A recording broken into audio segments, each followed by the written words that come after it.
Questions. Hi, everyone. The recording just started, so I'll just say a little bit more. I'll start a bit more formally now. My name is Sara Mayo. I'm a social planner at the Social Planning and Research Council of Hamilton.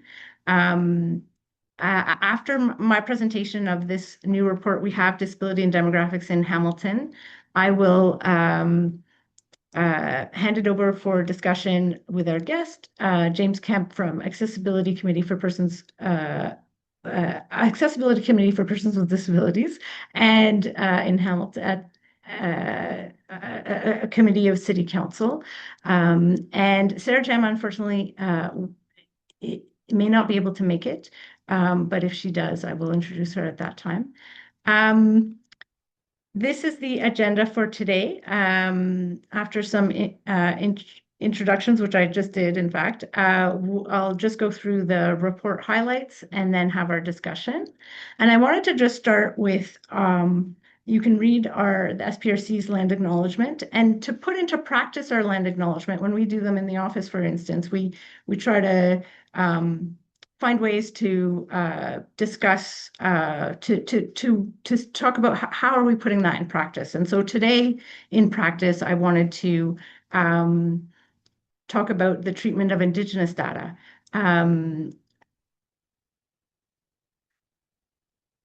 Apparently there's black boxes on my screen, I've been told. Interesting. I don't know what that means. Is other people seeing black boxes and having problems? Like the entire screen is not working?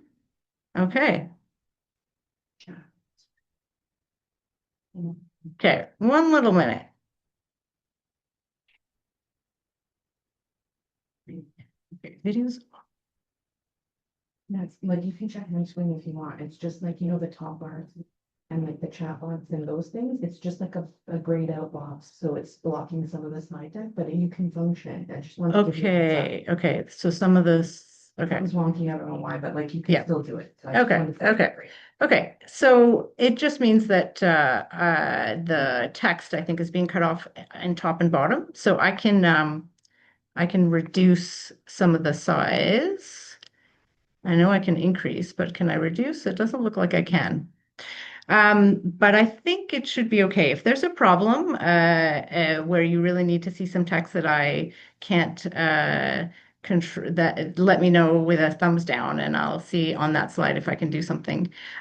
So just to say, what I wanted to talk about was the treatment of Indigenous data. This report doesn't include Indigenous data because we try to follow the principles of OCAP in Canada, which is actually a registered trademark. Um, which stands for ownership, control, access, and possession. And there's a bit of information here on the screen about it. And it essentially is that Indigenous, OCAP is about First Nations, not the Indigenous community more broadly. But in terms of First Nations data, that First Nations uh, have to have control, ownership, control, access, and possession of their own data. And so we are we have prepared some data that we are providing to the Indigenous community up around disability in Hamilton, and they can do with that what they want, whether they want to just use that internally or present it, share it more broadly. And so that's why that data isn't here if that's an issue that if that's something that interests you. Um, so let me start with the report highlights. Um, so first, I just wanted to talk about the limitations of this data, limitations of activity limitation data. This data is from the census, which is generally a good source of data because it is obligatory, and so there's much less sampling bias in who answers. And it's from the long form, so 1 in 5 households has to fill it out. So there's a large sample size, and so it means we can get down to local level data, which we can't do with other data sources, which have much smaller sample sizes.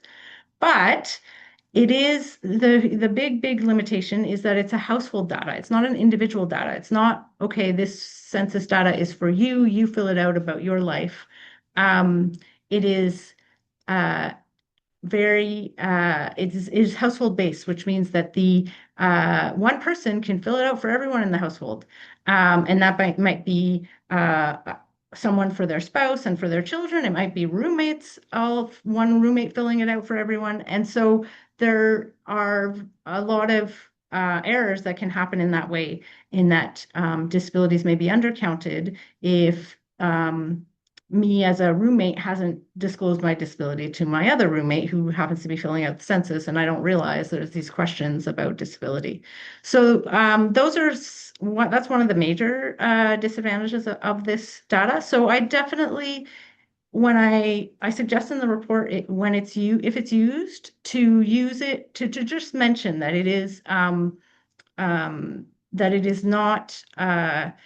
I have a kind of suggested sentence to use, which is that the data has limitations and is not as robust. It's kind of not as robust maybe as people would expect from the census. Other census data is generally more robust. For instance, financial data is linked directly to people's CRA tax files, and so that isn't there isn't someone else filling it out for someone else. So that data is much more reliable. And so this is the questions, which may not be able to be seen here, but these questions are this is how the census, if you get the paper form, how the census gets filled out, and you fill these out for each person. And it only asks, it asks for certain type of disabilities and then an other category. And so it may not cover, there may be some disabilities where it's not obvious which box someone may feel that is most appropriate for them. So it's difficulty seeing, difficulty hearing, difficulty walking using stairs, hands or fingers, or other physical activities, difficulty learning, remembering, or concentrating, and emotional, psychological, or mental health conditions. And then they list a few. And then other health problems that are expected to last 6 months or more. So this is the first census where each of these conditions has been outlined. And so we can't compare it to previous data because previous censuses just asked, do you have a physical, do you have a, not physical, do you have an activity limitation? So let me start with the highlights of the data, and this I can zoom in and hopefully make it so that it's more centered and that people might be able to see it a bit better, hopefully. If it's not, okay. So two first charts I just wanted to touch on. One was the overall population. This is for the city of Hamilton. The overall population in 2021 was 219 persons were counted as having activity limitations. And the largest group was people are asked the frequency, and the largest group was sometimes at about 100,000 people. And the second largest group was always at about 85,000 people. And then often was the smallest group at about 33,000 people. And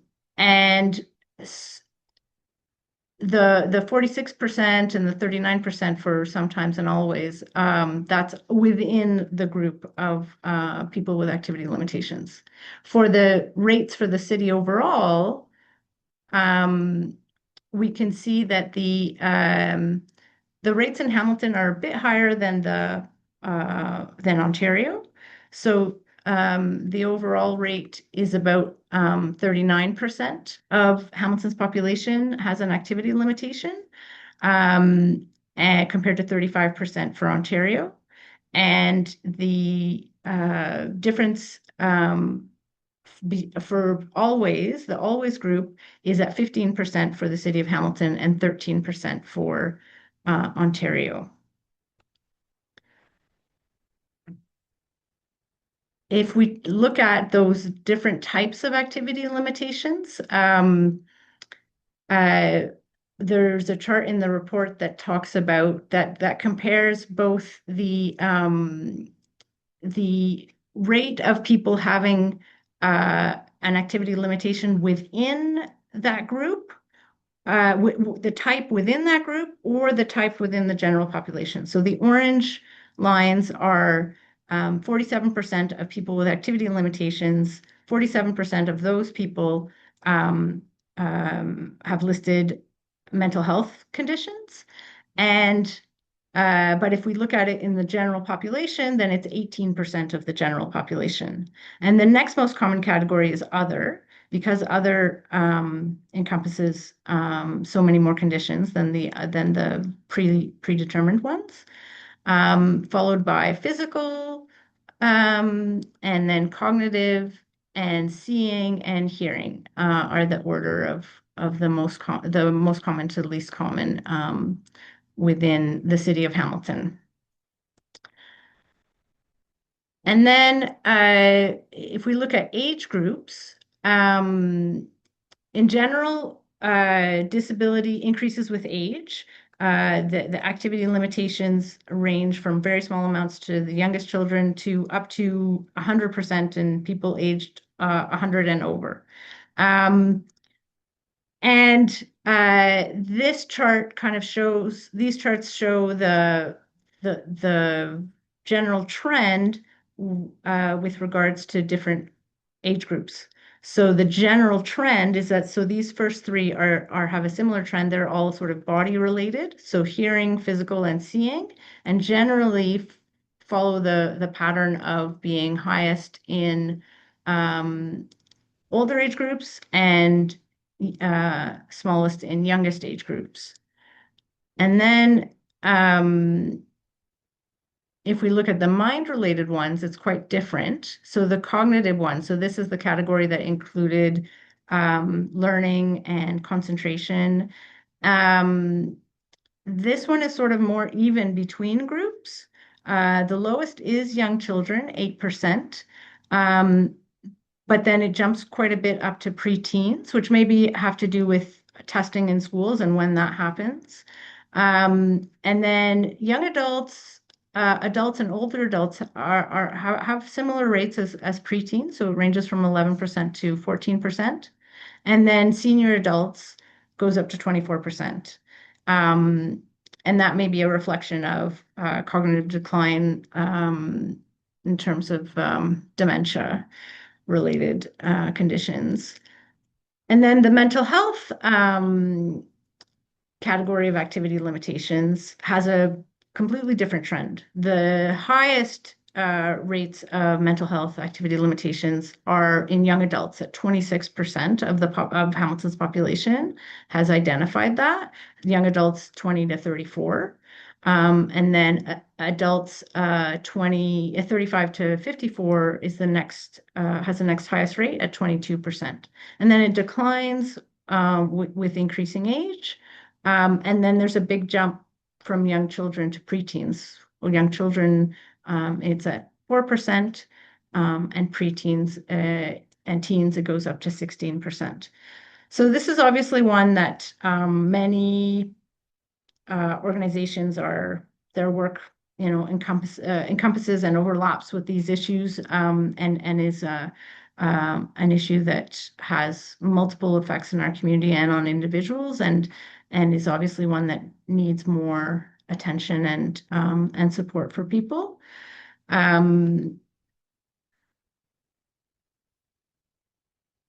then lastly, the other category, very broad category, obviously, as we've discussed, and it does have that more kind of age-related trend as some of the others. Next section I wanted to touch on, there's quite a few charts in the report about housing. It's obviously a big issue for everyone, and then add on disability, it becomes an even bigger issue in terms of finding accessible housing, which is much more is much more difficult to find, and then can be much more expensive as well. So housing is a really an important issue for anyone with a disability. And the population, the proportion of persons who have a sort of housing challenge, core housing need is an indicator that looks at affordability, overcrowding, and kind of repairs to the housing needed. And in the city of Hamilton, if you have no activity limitation, about 31% have at least meet one criteria for core housing need, versus for people who have activity limitations, the rate is 34%. And then if you always have that activity limitation, the rate is 37%. So we see that people with that say they always have activity limitations have the highest rate of housing challenges. And then we analyzed the type of housing that people are in. There's different types of housing in the census. There's rental housing and ownership. There's large buildings or smaller buildings. There's age of building. But in terms of rentals, there's also subsidized and non-subsidized. And from our point of view, the non-subsidized housing, rental housing, which is the larger proportion of rental housing, is the one that is, of linked with housing insecurity more than any other, because more than the other three being subsidized, the other two, and subsidized and ownership housing, because people may be subject to eviction without supports, and without much notice, either legally or illegally, when they are living in unsubsidized, non-subsidized rental housing. And so we analyzed, okay, is there a difference between disability rates and non-subsidized housing? And there is. People with disabilities in Hamilton are more likely to be living in non-subsidized rental housing than the general population. And that rate changes with the type, the frequency of disability. So again, the always group has the highest rate of people living in non-subsidized housing, non-subsidized rental housing. And then we compared that to Ontario, and the rate in Ontario, the differences aren't as big. And so there's a difference in Hamilton. There is a kind of higher propensity for people with activity limitations who always have those activity limitations to be in non-subsidized rental housing. So they may be at higher risk in Hamilton than in Ontario to be evicted, or even if they're not evicted, to feel that housing insecurity, to feel like they are at risk of being evicted because of the housing market as it is. The city of Hamilton has made a major improvement to that. There's the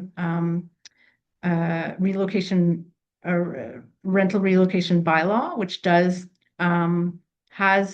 it seems, has led to a big drop in the number of evictions, this type of evictions related to renovating units. So there is that protection now in Hamilton, and that just started in 2025. And so we'll see if that impact continues. The next census, by the way, is in May. So if you do get it, please make sure to fill it out and tell your neighbors. And so the difference, we've calculated that about in total, in terms of people with activity limitations, people with disabilities, is about 4,300 households more than in Ontario, than in Hamilton, are potentially at risk of that kind of because of their housing type. So it's a really important population that we need to consider more in how we can prevent those kinds of evictions. And I added some other housing data that's in its own report that Jen Matthews, my colleague, did around using data that Maytree in Toronto got. So they got it for a bunch of cities, and we are just concentrating on Hamilton's data and looking at people on ODSP and OW who are homeless. And in Hamilton, we see that people on ODSP, that there's been a big jump in January 2025. We're going to continue to track this data to see if it continues. But there was 24% of people experiencing homelessness in Hamilton were on ODSP in January 2025. And the previous rate for the previous years was about 15%. And then so that's this chart. I should more highlight it here. So that's this chart. So we're at 24%. So it's not 24% of ODSP beneficiaries. It's 24% of people experiencing homelessness in Hamilton actively. So in shelter, people who they are counting that are in encampments.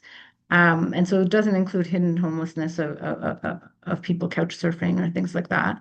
But 24% are on ODSP. And then if we look at Hamilton compared to other cities, the Hamilton, there's a definite shift that hasn't happened in other cities in the same way. So this is something that definitely needs attention. And so this is the number of ODSP recipients. The last one was the percentage, a percentage-based measure. This is the number, and the number has risen from less than 200 to over 400 from in the last 5 years. Again, we're asking the province for more data to continue to track this on a regular basis. But this certainly brings more need for more attention to these issues in Hamilton in particular. It may be that Hamilton has a housing stock and housing affordability traditionally that has been more accommodating to people with disabilities. Certainly, Hamilton has a higher rate of buildings with elevators than many of our neighboring communities, many of the smaller neighboring communities. And so that may be why there's more people with disabilities that are at risk of eviction and then becoming homeless. But it is something that needs more attention and that we will be continuing to try to examine. In the chart, in the report, there's a section on income, and we talk about kind of median income of the population, but also low income. And we compare the rates of Ontario Disability Support Program to poverty measures. So we know that ODSP is well below poverty measures, and of course, and then compare it to average and living wage incomes for Hamilton. And then the personal needs allowance, I'll highlight that one. There's a previous report we did last year on the personal needs allowance, and that's for people with disabilities who live in residential care facilities. And they don't get regular ODSP. They essentially get $149 a month. Their room and board is paid, but the low rate of the PNA, and unlike ODSP, they have not had inflationary increases. And so like OW, they're in purgatory and not they get no attention and are marginalized more and more each year as inflation increases and their budget doesn't. And so that's another issue that absolutely needs attention. And in fact, the city they are, for the ones that they are involved with, they will be, they have found a way that they're going to try to implement a system where they're going to be able to double their income. But for other people not in city funded homes, they will continue to get 149. And so the low income measure shows that there's higher rates of people with activity limitations having low income rates. The rate for people in the city is about 10.8% and rises to 13.5% for persons with activity limitations. And it's slightly higher with women than men. And then lastly, we looked at some demographic groups. So overall, the city has 39% disability rate. So 39% of people filling out the census of were listed as having an activity limitations. And it's a bit higher among non-immigrants and a bit lower among immigrants overall. And then it's quite a bit lower with recent immigrants and visible minorities, whether they're immigrants or not. And it can be for a number of reasons. On the immigration side, it can be related to what's called the healthy immigrant effect. Most immigration programs exclude people with disabilities, and so they're more healthy to begin with. But then with time, their disability, their health declines to kind of more the general Canadian average has been found. Um, and there may also be cultural differences with regards to what is an activity limitation. If I take medication for my issue, do I still have an activity limitation? Or is it, yes, it's still an activity limitation because I do have to keep taking the medication or other aids. And also just generally what people may consider just the burden of their life or whether and whether whether they might think, oh, the government wouldn't think that my activity limitation counts. So there might be all kinds of ways that different cultural groups may not define activity limitations or report it to the government in a form like this in a way that would be the same across all groups. So we just have this is primarily a data report, but at the end we just kind of highlight three types of general trends that people with disabilities and their groups need to be prioritized for attention and policy recommendations that they make should be listened to. There definitely needs to be an increase to disability income supports and to implement the ODSP Action Coalition's call for doubling of social assistance rates. And we also call for an improvement to future data collection. There's a lot of limitations to activity limitation data, and disability data is not is difficult to at the local level. This is the only data really that exists, and there's ways that SATSCAN could improve that. So I will proceed now to discussion, and we'll have questions after the discussion. So please add your questions in the chat now, and we can add them, and then we can discuss them. But first, let's have a discussion with our guest. So I've sort of put three questions up, and I don't expect that we'll go through them one by one. It's just kind of like starting points for discussion. And so it could be around which findings highlight important issues that need more attention or bring new insights. Are there links between report data and current advocacy issues in the community that James you want to discuss, or what gaps in the data are most important to fill? What data is missing about people with disabilities in Hamilton that would be helpful for advocacy work? James, if you unmuted yourself, so go ahead. You can speak. Thank you. Well, welcome everybody.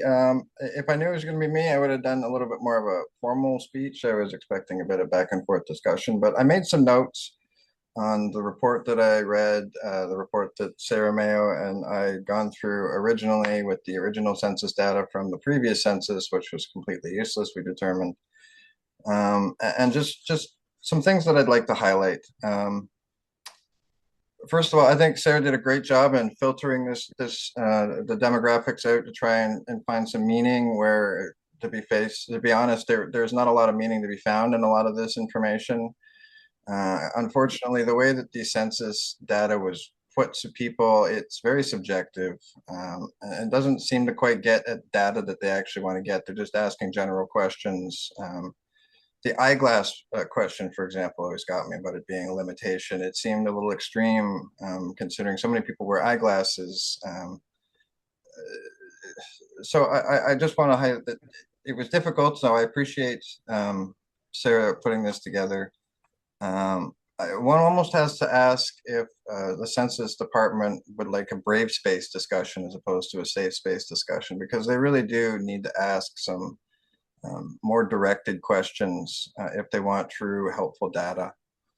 The other category, for example, is far too broad. Considering that it takes up such a large group, it could mean anything in there. We could be speaking about cancer or schizophrenia, depending on how people define things. So other is a little bit, it really does need to be drilled down on if we're going to use it as a data point. A couple of the things that I do want to point that were really useful in this report, as was already mentioned, is the connection to ODSP and homelessness and income rates in general for social assistance. We're all being econo-evicted slowly. I am living on this border as well. I'm on ODSP. I live in city housing, and city housing continues to raise the rent every year, and my rental does not go up with it. This is an issue that is going to get worse. So I understand why there's such a spike all of a sudden. Another point that I'd like to make on, pardon me. Another point I'd like to make on that is people are less willing to rent to us once we've been evicted or been removed, because they know that we're short on income. We're less of a bet or a gamble that they like to take on. So while you mentioned that we're forced to use non-subsidized housing a lot, these are also the people that are less willing to rent to us. So it's that's why homeless rates as well are going up. What else we got here? Another serious point is the lack of congregate care numbers in this report. There's any sort of congregate care living. I'm not even sure if long-term care facilities are surveyed, are not being picked up. There's a huge demographic of the population that they're just not even bothering to ask about. I'm not sure if they have another form that they do this in congregate level, but I doubt it. So there's a large area of the population that is not being spoken for, and that needs to be fixed. As Sarah pointed out, not everybody in the household fills out the long form survey. My wife filled out my survey, so I'm not entirely sure what she put down on it for disability. So that is also another issue. There needs to be more directed, targeted survey questions to people with disability, perhaps to the disability tax credit. One other big point I wanted to point out, especially because this is Volunteer Recognition Week, is that volunteer data is not captured. For people with disabilities, a lot of us are unable to work, but that doesn't mean that we don't want to have a purpose. We don't have to do things. And so a lot of us contribute in voluntary forms, and that's an economy that is not being measured, and it should be. It's valuable input. It costs us money and time and effort and love and passion and blood, sweat, and tears, and it doesn't ever seem to be registered. And while we're on that subject, Alice, that was a great editorial last week. I loved it. The data about workers with disabilities I thought was interesting. Here, for a large part, we have an already trained workforce that just needs accommodation made for them. Perhaps they might not be trained in that particular industry that they're going into, but a lot of this stuff relates and translates. So among the employment programs being done with students and the youth, there's a lot of people that have been suddenly thrust into the workforce that have skills and relative abilities that can be translated elsewhere. So I think that data is also important. one of the other absences I wanted to point out was quality of life indicators. Where is the quality of life for people with disabilities? Are we meeting it? Are we achieving it? I don't think we are, but that is also important information in census data. Because we have to make sure that we're not just above subsistence, we're not just feeding people and housing people, but we're actually giving people an experience that can be considered a quality of life.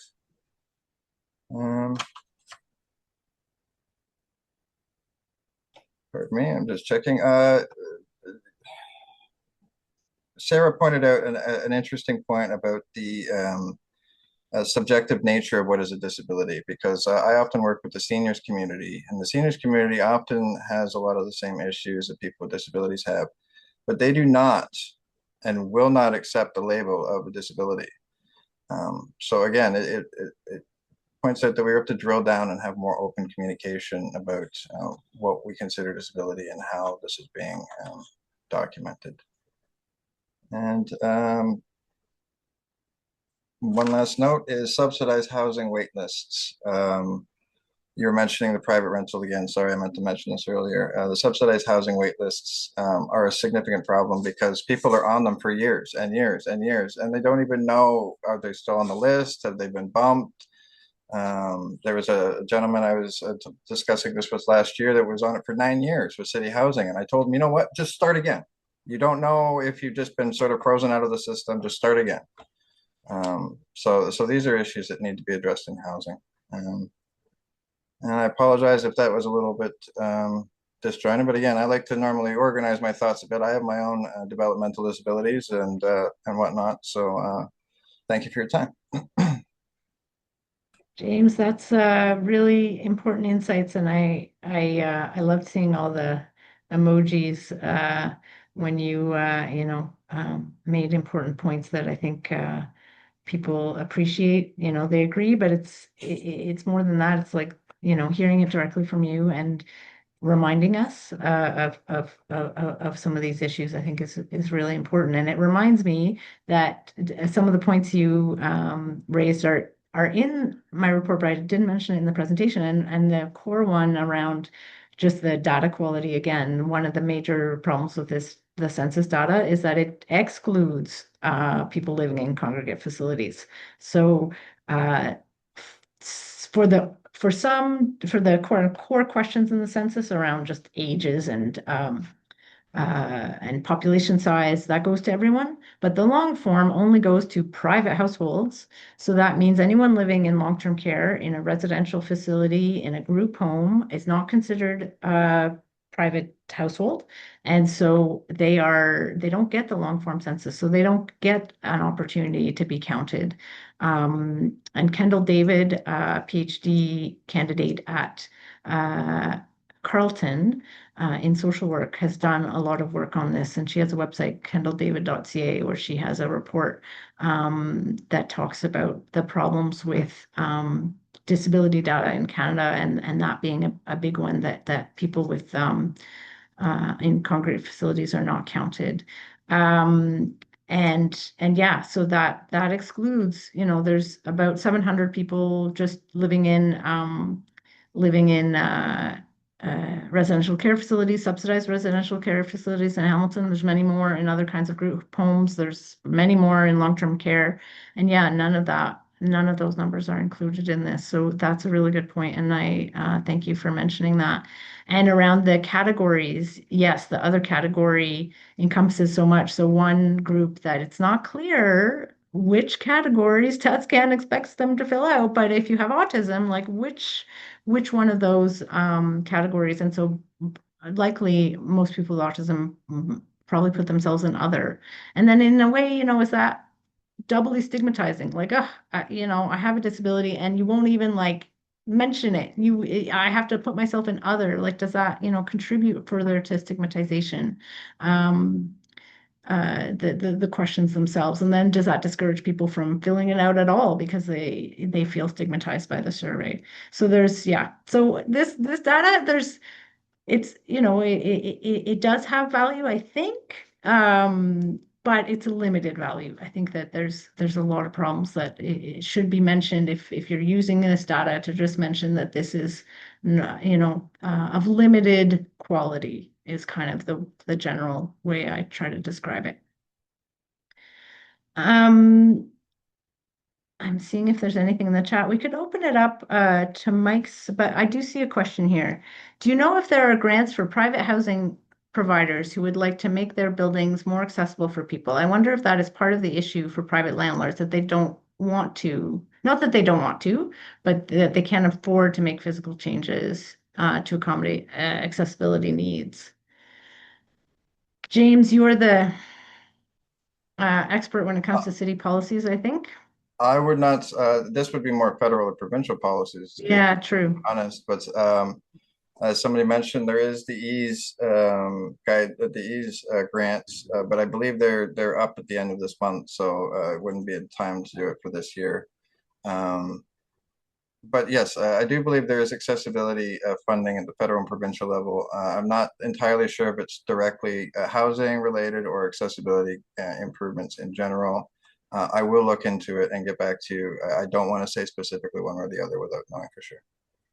Yeah, I understand. Uh, Alicia from the United Way has a link there that may be helpful. Go ahead, Alicia, if you want to say something. Yeah, I think it is the same grant that James is talking about. It's due May 7th, though, which is just around the corner. And I do think it's for Social housing. nonprofit organizations. Yeah, I don't think Yeah. it's for individuals. Um, Hmm. but it is, yeah, it is something. Yeah, that's for building accessibility features. Is there anyone else who has questions who wants to speak in our last few minutes before we finish up?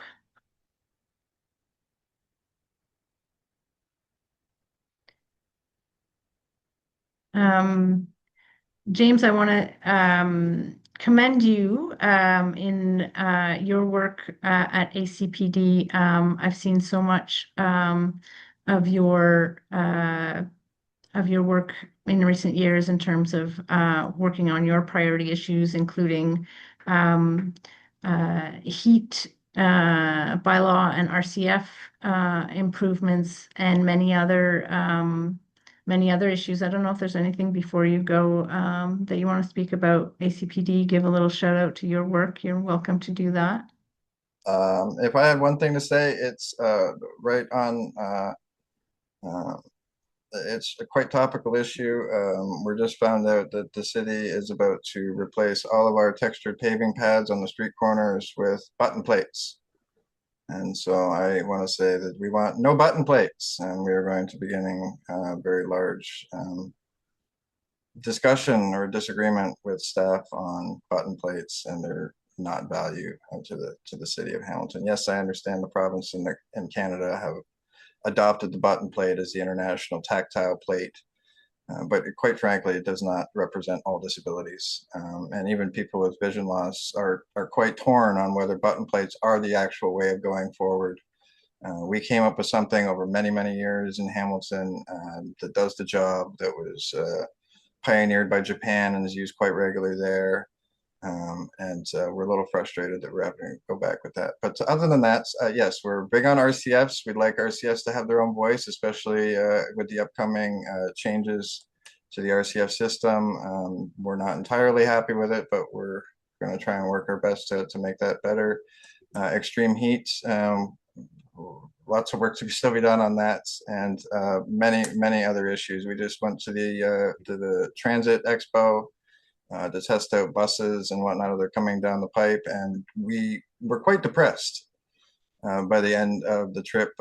We were the only ones that had actually tested some of these vehicles. They built them, put them on the road, licensed them, and they'd not seen a single wheelchair or a scooter or anything in that entire process until the last minute. And they're like, oh, wait, this doesn't work.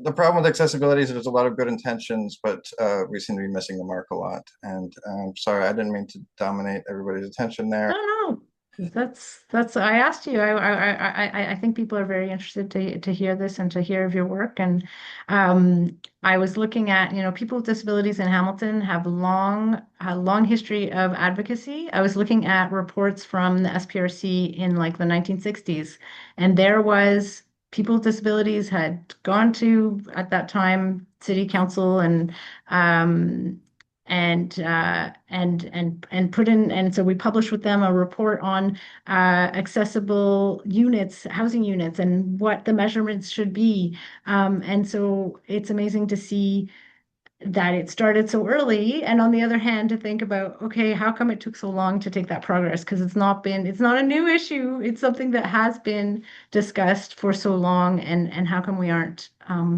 listening to people with disabilities in a more active way. um, so I thank you for your work that you continue to do. I see one comment from Alice from Helping Hands Mission about agreeing that people with seniors don't want to define themselves as having activity limitations. And that, yeah, people are on OW and don't feel like, oh, for whatever reason, for many reasons, may not want to apply to ODSP. And one of the big reasons people don't apply to ODSP is that it is such a complicated process and it takes so long. Right now, it's like a year or more often. And that's like, there's no media attention on the fact that why does it take so long? Because it's literally all the steps are controlled by the government in terms of once you do your application. And so it's just that they haven't hired enough workers. And it's a solvable problem. Of all the problems with disabilities and with social assistance, that one is one that is the solution is obvious. Well, many solutions are obvious, but it's implementable in the very near term, and nothing, and it's not really being talked about at all. And yes, and so if I wonder if the wait list, if the process was shorter, and would people be more willing to apply to something that they really should be accessing? Because people, for many people on OW, just being on OW makes them disabled, and has that effect in terms of how grinding poverty really affects people's physical and mental health. So, yeah, I think that's an important point, Alice. Thank you for bringing it up. I do want to touch on that for a moment. Um, I was informed by a worker when I was switching over from OW to ODSP that um, they usually deny the person the first time around for ODSP, Yeah, simply because they figure if you really need it, you're going to apply the second time. But that takes a long time to do the yeah, process, to go through it and go over it again. And it's demeaning and demoralizing, and you feel, terrible about it. You don't want to have to do it again. These people don't think I'm worthy. So it's designed that way. And I can understand people don't want to go into ODSP because it is legislated poverty. Trying to get out of it, they make it impossible to get out of it. You literally have to go cold turkey on all social assistance to get out of it, and most people are never in that position. Um, I worry about my children growing up in social assistance programs because the moment they turn 18, the system wants to put them in. I'm supposed to either put them through the system or I'm supposed to charge them rent as soon as they turn 18. I mean, that's forcing me to put them into legislative poverty, and that's not right. That's the way the system's designed now. So it needs a systemic change, I think. Thank you.